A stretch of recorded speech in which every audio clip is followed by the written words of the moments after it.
But I would just say that if we had stayed in the old house, we would have been £500 richer every month. And that means that, Japada would have been a lot easier.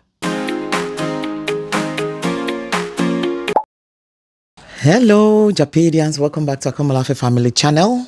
So this time last year, we made a decision that we are reflecting on today. Some will classify that as an unwise decision. It was the decision to abandon our old house to purchase this new one that we're living in. This house, we've been living here now so we collected the key April last year.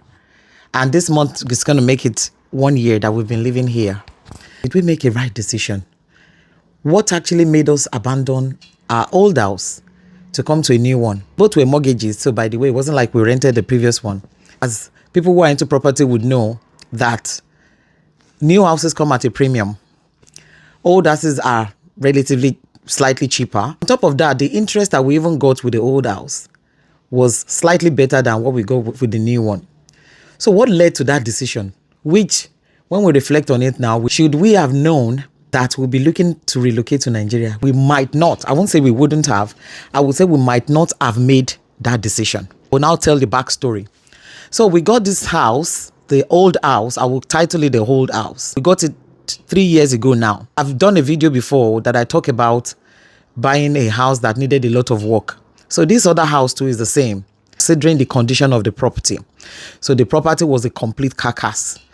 When I say carcass, I know Nigerians know what carcass is because there's a lot of properties going on in Nigeria now that, are sold as carcass. So this house was carcass. There was toilet, but it wasn't really functional. There was no kitchen. There was no flooring. The windows were old and tired. And the people who lived in that house seemed like they cared for somebody in that house, like when you have an elderly person that you care for. So I think that I think the house belonged to their parents because you could tell that they cared for somebody in that house because it was heavily dirty. One section that had been converted into a room. So it was like the garage. So the downstairs is the garage and the upstairs had been converted into a 4th bedroom, which is the biggest room in the house. And they had done like a kitchenette. So it looked like that particular section, they cared for that person in there. So they had like a kitchenette in there.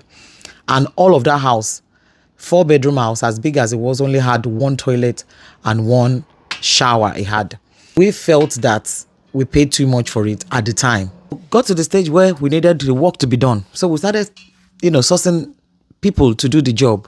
It was so much work and so expensive that even we had to do, I told you that, I pick up skills over time, that I had to do labor work. I had to learn how to do flooring, do walls, do painting, and so many things that I didn't even believe that I'll be doing in my life just to cut down the cost to renovate that place. During the time of renovation, we got scammed a lot. So badly that we were traumatized, myself and my husband. The first time we got a set of people to do the bathroom, they said, they knew what they were doing. We paid them part of the money up front. We kept the rest. So when they come, people now, when they work 2 hours, they will take 2 hours cigarette break. Then they will expect you to pay them for that day again. After you've paid them, say they charge for the 4,500 now, for example, you've paid them 2,250. They bought materials from with that 2,250. So when they start working and they are taking those breaks, they tell you that, okay, this work is going to take me 5 days to do. But then by the time they start working, they won't complete that work in the 5 days. And every day they are going, they will tell you, okay, my money is 2,250. Give me the 250 on top of it. I need money to take transport back home. Okay, you two will say, okay, yeah. All right, take 250 so that you can come back the following day. So at the end of the day, 5 days will pass and they've not finished the work. You see, by the time the money is remaining like 500, you won't see them again. And meanwhile, there's still 50% of the work to be done. And then when you now see the work that they've done, they don't know what they are doing. You will look at the tiling, it will look like I'm the one that styled it, not a professional. And you bring in somebody else to come and that one will now say, oh, no. This job isn't looking right. Oh, this person didn't do this right. You need to rip this off. Oh, May, we did this for you. That was what happened the second time. We got a second person, another quote. They yanked out the one that was there before. Just, there's something about the old house that you feel, oh, the walls are old, the house is old. But the good thing about old houses are the durability. They are very strong. When the opportunity came for us to, find another project, I said, okay, instead of me to go and do like a buy to let, I would want to get a place now that will be in a very suitable location, that will be pristine, and that would actually be our forever home. So I'm not moving anymore. Mind you, at this point, I wasn't thinking about Japada. So when we were making that decision of leaving that old house, it's a very beautiful house, durable, strong. Like that house, when the children run and they bump into the wall bounces them back. Like the new one where we are living in now, that if you tap anywhere, you can hear it. Everything is cardboard. You tap everywhere. Everywhere is cardboard. The mortgage rate we had then was quite better than what we have now.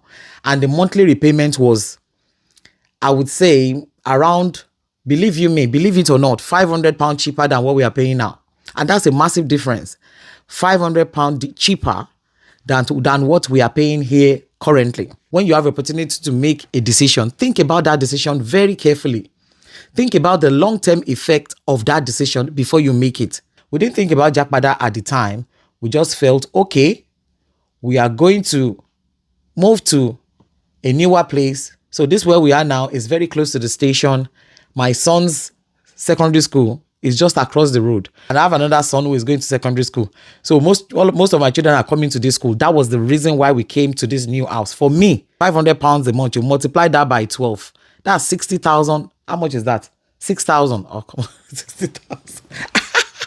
My mouth is sweet. 6,000 a year, which is a lot of money. Convert that to naira, that's 12 million naira in a year. That's 6,000. That's a lot of money, So that's the unwise decision element there. And aside from the fact that it's even an unwise decision, we think about the fact that, if we had stayed in the old house, we have more rooms. Like here now is a 3-bed house. Although we have a smaller room that is supposed to be an office that we've converted into a child bedroom for my little Esther. So technically it makes it a 4-bedroom, but it's not a full 4-bedroom. It is listed as a 3-bed house. And then the other one has 4 bedrooms and they have 2 lounges. So the children had their own lounge in the other house and we had our own lounge. And what I missed most in that house is the kitchen. I designed that kitchen myself with my own hands. So why did we come here? That's the question. Why did we make that decision now to come to a newer house, even though it's £500 more expensive? Does that mean that the new house is actually a scam? Is it just beautiful? Is it the beauty that attracted me? Number one, the freshness of, finally move into a place where you didn't have to lift a shovel or you didn't have to lift a paintbrush. But I tell you, you will still need to lift that paintbrush because 1 year down the line, the things that I felt like I was seeing in the old house that was annoying me, I'm beginning to see them here now. Cracks. The other day, I was the one that had to seal around, the one of the sockets that was cracking off the wall. There are cracks appearing everywhere. If anybody gets what I'm saying, and I hope it makes sense to some people. That house, the old house, withstood the pressure, especially those who have large families. The other house withstood that pressure. This one is just 1 year, and it's not withstanding any pressure. We felt, okay, professionals at least built this one. Let's say, okay, we did that one. We did some of the work ourselves. We contracted a lot of them out. People scammed us. Eventually, we got there. But this one is professionally built. So I expect perfection. Yet things are falling apart. 1 year down the line, things are falling apart. In this my room, for example, my little girl cannot do start job. She cannot do stand job. We scream, hey, do you want to break the floor? Because everywhere is plasterboard. Everywhere is plasterboard. Everywhere is plastic. If you bump into the wall, it gives way. So when they are playing rough, I'm quickly screaming, please. Because if you make any damage now, that's another cost. So we start shouting, I beg, don't run. I beg, stop running down the stairs. I beg, stop doing this. What else in the whole house? We didn't have any headache like that. The children, they will be the ones to even be afraid to bump into the wall because they know that the wall will bounce them straight back. We didn't have to worry, and it was a lot higher. It was a lot more spacious. So somehow my daughter, like I said, she's never forgiven me for that decision because she kept saying, Mommy, let's go back to the old house. Why did we make this move? Let's go back. That old house is much better than this. And lastly, one of the reasons why I came here was because this place is a lot more child friendly. I think that was the number one decision for me, I remember. So this place is a lot more child friendly. So if you see the outside of this place, if a child was to wander out of this house, there's tendency that they will get seen before they hit the main road. Whereas the other old house, once you come out, yes, we do have a porch. We don't have a porch in here, but the old house we have a porch. So once the child escapes the first set of doors, if that child escapes the second set of doors, it is danger from then on, because it's straight after the two car driveway is straight into the main road. So that's one of the reasons. The second one being the school across, and then the third one being the station. So this place is a primer location compared to where we are living before. But are we paying for that prime? Oh yes, we are. So reflecting on that decision, if God didn't want it to happen, it wouldn't have happened, because it was a very stressful procedure.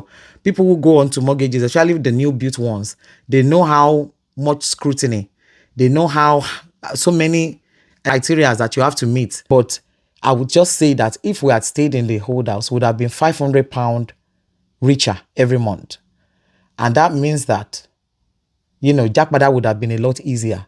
So if you're thinking of going to Nigeria, the lesson is, if you want to have a property here, think old house.